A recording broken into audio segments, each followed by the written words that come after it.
राज्याचे उपमुख्यमंत्री एकनाथ शिंदे आणि भाजप नेते आणि वनमंत्री गणेश नाईक यांच्यातला संघर्ष सुरूच आहे। शहरातील धोकादायक इमारतींच्या पुनर्विकासावरनं हा वाद विकोपाला गेलाय।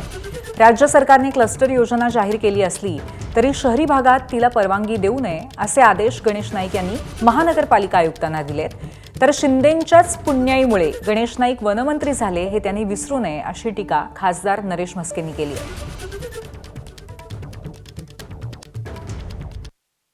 अतिक्रमण असताना त्यांनी वाशीच्या वॉर्ड ऑफिसरला आदेशित केले होते तोडा त्यावेळेला कोणीतरी तात्पुरती स्थगिती म्हणून त्या ठिकाणी स्थगिती दिली गेली, परंतु अशा प्रकारचा पॉलिटिशियन लोकांना तात्पुरती स्थगिती देण्याचा अधिकार नाहीये हे मी गांभीर्याने बोलतो।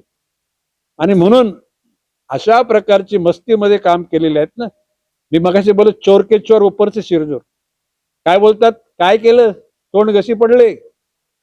एकांच्या प्रकरणावर, अभय जाधवच्या प्रकरणावर तोंडघशी आम्ही नाही पाडणार, तुम्ही आपोआप स्वतःहून पाडा। की एकनाथ शिंदे साहेबांनी पुण्य केलं म्हणून एका शाखा प्रमुखाच्या, एका नगरसेवकाचा या राज्याचा मुख्यमंत्री झाला।